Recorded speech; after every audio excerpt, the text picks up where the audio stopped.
Then, right out of nowhere, this nurse opens the door, barges in, and she's like, "Who stitched that woman? That woman is bleeding. That doctor did not stitch that woman properly." And this entered my ear like, when, like, what? The nurses are well experienced, but they're not kind. Nobody's gonna send your papa.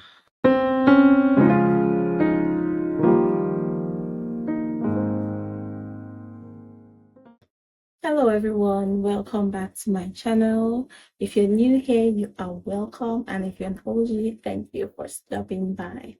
So today's topic is slightly different from what we've been doing, but on this channel we talk about natural hair, beauty, lifestyle, and that includes motherhood, which is a huge part of my life. So we're talking about the mistakes that I made during pregnancy and how you can make your own experience much better.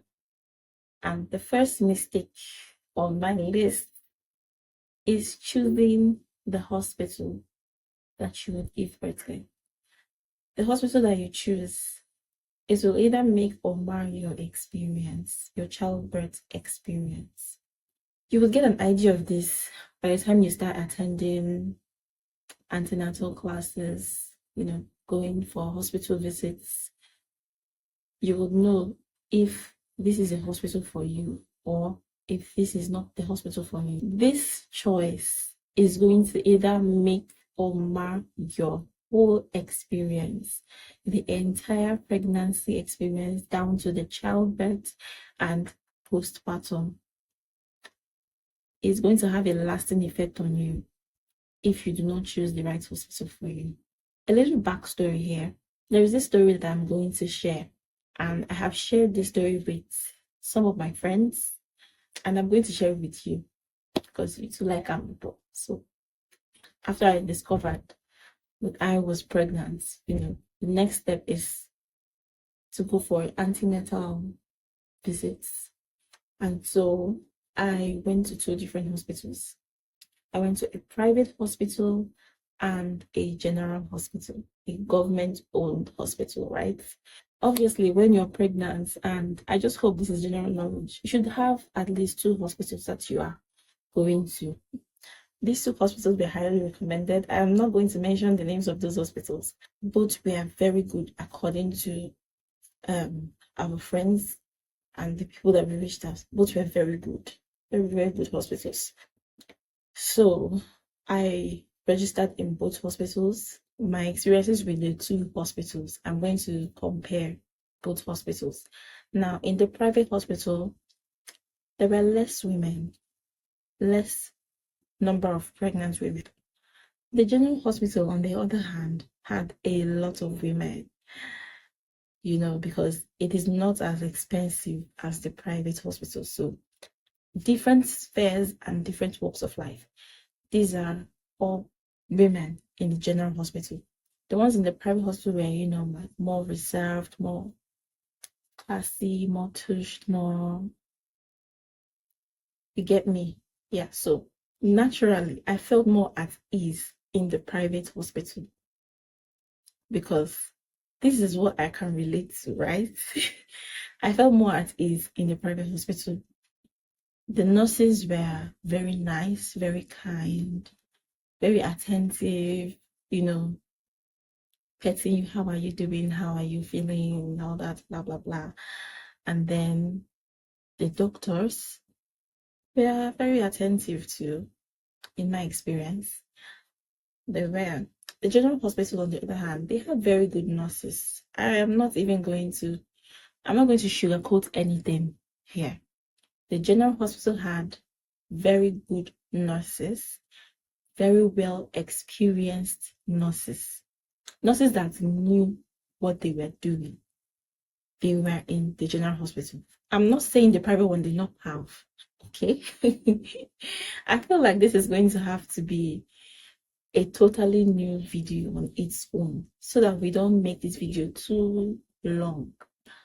When I was about 6 months gone, at 6 months when I was experiencing pains in my lower belly. I was experiencing pains. We went to the hospital, the private hospital, the one that was, close by. We went there.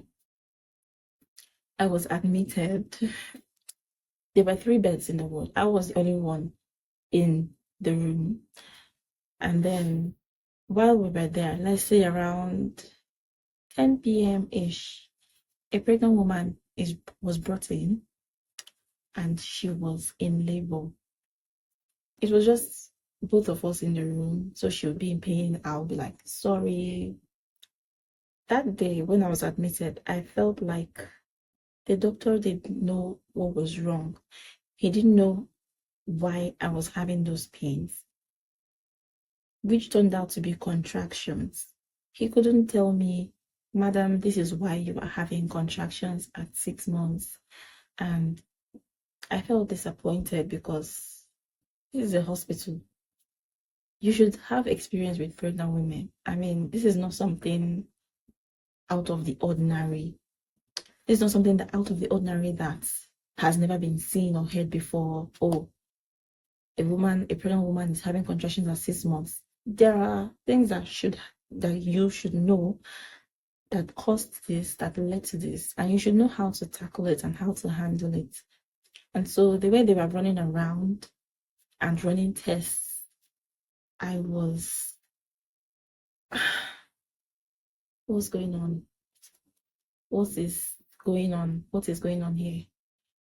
So they kept on running their tests. They put me on a drip. They gave me some tablets. Eventually, the situation was handled, but I couldn't help but notice the stress, the confusion. They didn't know what to do. So she eventually put to bed. The next morning, I think I had already dozed off or slept when she was taken out.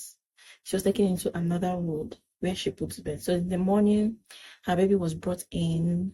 So I was like, wow, such a cute baby. And then a nurse was attending to me. So we were like, where is the mom? Where is the woman? If that's what I was thinking in my mind, I didn't air my thoughts. Then, right out of nowhere, this nurse opens the door, barges in, and she's like, who stitched that woman? Who stitched that woman? That woman is bleeding. That doctor did not stitch that woman properly. And this entered my ear like, when, like, what? And then she says, Mama, please come and stitch her again. She was talking to the nurse who was attending to me. And this goes through my head like, she wasn't stitched properly. She had to be stitched again, a second time. You can imagine the pain that this woman is in. The entire experience, from the doctor being confused, and now this woman who just put to bed but wasn't stitched properly, made me to change my mind about that hospital. Because for just that one night that I was admitted, I know how much we spent just on tests alone. I know how much was spent. And trust me, I wouldn't spend up to a quarter if it was in the general hospital. So that very experience made me to change my mind about that hospital. And I had no choice than to focus on the general hospital. Well, at that time, I felt that not a lot of hospitals would, and like, accept me for antenatal or whatever at their trimester. So I just focused on the general hospital. I was going to both hospitals, but I had already made up my mind. Okay, no, I can't go to this private hospital. I think I'm safer in the general hospital. While the general hospital had better experienced nurses and doctors, the general hospital had consultants. It wasn't the best possible experience that I could have for childbirth. Number one reason being, the nurses are well experienced, but they're not kind. Nobody's gonna pet you. Nobody's going to tell you sorry. Bele. Nobody's gonna send your papa. They're there to just do their jobs, and that's it. If it's about being extra, they're not gonna be extra. In my experience, they were not extra. But I didn't get the attention that I needed as a first-time mom. It's the first time giving birth. The reassurance, the attention, the kind words. I didn't get that. It was more like, Madam, you know one bone? Madam, Madam, wear your bag. You never pack your bag. Madam, wear your bag there. Madam, don't lie down for bed. My husband was not allowed into the room. My mother was not allowed. It was just me, myself, and my baby, and God, and the nurses. I felt alone, sort of. I mean, I knew that they were out there praying for me and waiting, but I felt alone. I was in so much pain. I didn't see my mom. I didn't see my husband. I didn't see any face that I knew. It was a lot. And this affected my postpartum healing, because this is what makes up the trauma of childbirth. The pain is one thing, but that feeling of you feel like you're alone in this. You are crying for help. You are calling. There is no one, nobody is there. It's just you in that room. Going back, if I could change some things, yes, I want my mom in there. Yes, I want my husband in there. If your husband and your mom being present with you during labor is something that you want and you know that you need, you better check well if the hospital you are going to would allow that. Go to a hospital that does not let anything skip past them. The second mistake I made was not preparing enough for postpartum. I was more focused on having a successful pregnancy and childbirth. I wasn't thinking about postpartum. At least at the time, I wasn't thinking about it. I was drinking enough water. I was taking my prenatals. I was taking my fruits, eating my veggies, as much as I could. I went on walks. I was more interested and more invested in a successful pregnancy. Like, I want to carry well to full term and give birth. My mind didn't really go to, postpartum. I didn't think about that. Recovery, how are you going to get your body back? I wasn't thinking about that. How are you going to, breastfeeding? Are you going to do exclusive or formula feeding? I wasn't thinking about anything like that. And that is a very big mistake. I didn't even get postpartum clothes, because after I gave birth, I couldn't fit into my old clothes. It was after I gave birth I started making those plans.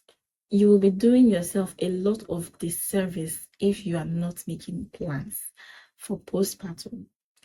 And this includes omugo. Is your mother coming? Is your mother-in-law coming? If nobody is coming, who is going to be there to help you? You will need to make plans for this. You can't go through the entire pregnancy journey and think that postpartum is going to be a breeze. No, you have to make plans for a support system. That is why Omugo was designed. Because not only does a new baby need the attention of the new mother needs attention. The new mother needs care, love, support.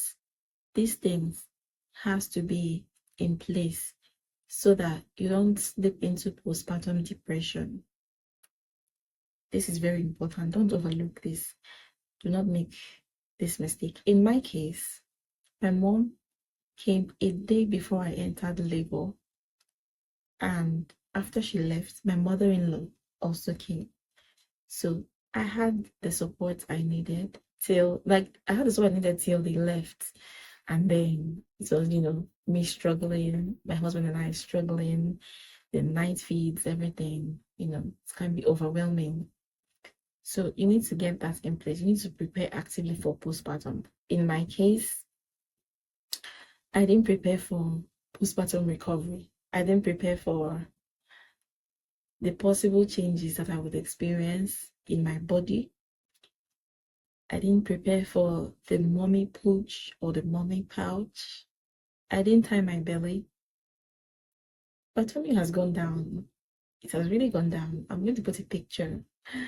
But at the time, my belly was protruded, and I got to learn about diastasis recti or recti. My emotions were all over the place. I was so overwhelmed. I was crying. I could be talking with you this minute, and the next minute I'm crying. Why am I crying? I have no idea. I can't even pinpoint, okay, this is the reason I am feeling this way, or this is the reason I feel that way. I couldn't make out my emotions. And what led to this was more on the pain that I faced during childbirth. When I talk about that pain, I could even start crying. This is 1 year postpartum, and if I'm not careful, I can even start crying while talking about this pain. I felt like, oh my God, my life is, what am I doing with my life? So in essence, have a plan for Mugo, have a recovery plan, make whatever plans that you need to make for postpartum while you are still pregnant. If you will be going back to work, have a plan on how to take care of your baby. If you will be getting a help or getting assistance, do your due diligence, because you don't want to play with the life of your baby. That leads me to mistake number 3, not adjusting my diet for pregnancy. I did not adjust my diet for pregnancy. Yes, I was taking a lot of soups. I was taking ajumbise. Yes, I was making soups out of ajumbise. I was taking a lot of that. I was taking a lot of tea, hot tea. I was taking a lot of hot pap, all to help with breast milk production. I was also eating a lot. This is the mistake that I made. Breast milk uses a lot of calories. I was doing exclusive breastfeeding, and I mean exclusive breastfeeding. No water. My baby did not have water till 6 months. Till she turned 6 months, she didn't drink water. She drank breast milk. So by the time you pump or breastfeed, before you know it, you are hungry. You are looking for food to eat. And this made me to gain weight. This made me gain a lot of weight. I didn't even gain this much weight while I was pregnant. I gained more weight during postpartum because I was eating for breast milk. I didn't know how to eat properly for breast milk and for recovery. I didn't have a plan for this. I should have been eating a high protein and low calorie meals. please do your due diligence, do your research. If you cannot do your research, find a professional in that field, pay them for their services, talk to them, meet with them, talk to people that have been there and have gotten the results that you know. Because everybody likes to talk. Everybody talks, do this or do that, do this, do that. But then they don't show the results that you're looking for. So talk to people that already have the results you're looking for. Ask them what they did. Pay them if they are requesting for a fee. Because there is no knowledge that cannot be monetized these days. So I should have been on a low calorie and a protein dense meal plan. I was eating a lot. I was eating any and everything. I was not following any timetable. I was just, oh, I gotta eat so that I can have milk. Oh, I gotta eat so that I can produce milk.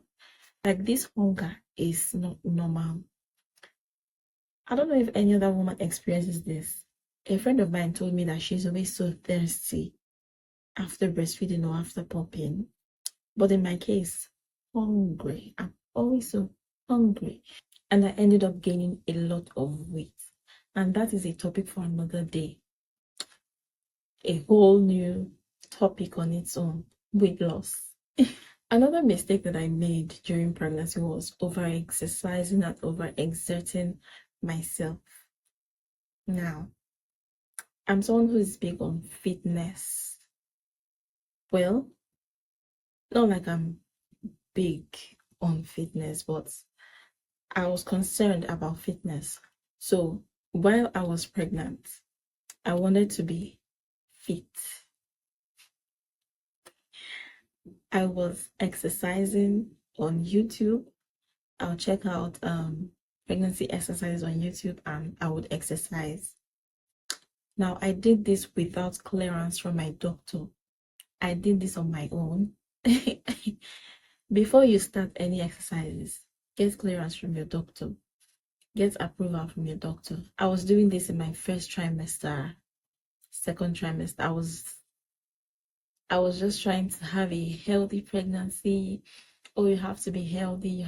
I was just doing everything and it was too much. I made a mistake. This contributed to stress. And the stress was part of what contributed to having contractions in my 6th month. Now, after that happened, I was advised to stop exercising. Apparently, I was doing that too early or I was doing too much. But then there is no way to tell when you are doing too much because each pregnancy is unique. Every person's body is different. So this might be too much for me, but it's not too much for the next person. It's not too much for the next woman. You get what I mean. Now, always get clearance from your doctor before doing anything, okay? My 3rd trimester, around 8 months, I started taking walks. I started doing pelvic floor exercises. I started going on walks. I started watching what I eat. Although it wasn't easy, but this is something that you should definitely consider. Don't overdo it. Don't do past yourself. And the last but not the least, not strengthening my core and pelvic muscles before pregnancy. Now, this is something that you should definitely do before pregnancy and during pregnancy, right? So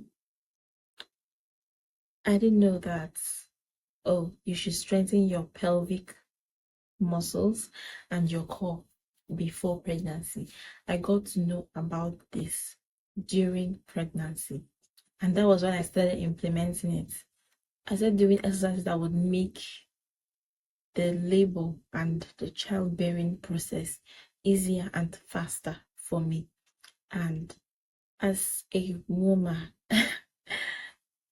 Pardon. I know a lot of us don't like to hear that phrase as a woman, but as a woman, make sure you are physically fit. If you don't want to lift weights or anything, work on your core muscles and your pelvic muscles, preferably before you get pregnant. This would play a very big role in your recovery. Yes, it's gonna play a big role. It's gonna play a big role in your pregnancy too. It's gonna play a big role in your childbirth as well, because the muscles that help you to push out the baby, those are your pelvic muscles, your pelvic floor muscles. If you are not actively engaging those muscles, you're gonna have a hard time. You're gonna have a hard labor. Do exercises that targets the pelvic floor muscles. Work on your core. This will help you avoid diastasis recti, and it would help in your recovery. I got to know about this during pregnancy. I got to know about diastasis recti, pelvic floor muscles, and how they play and what role they play during pregnancy and during childbirth and in postpartum.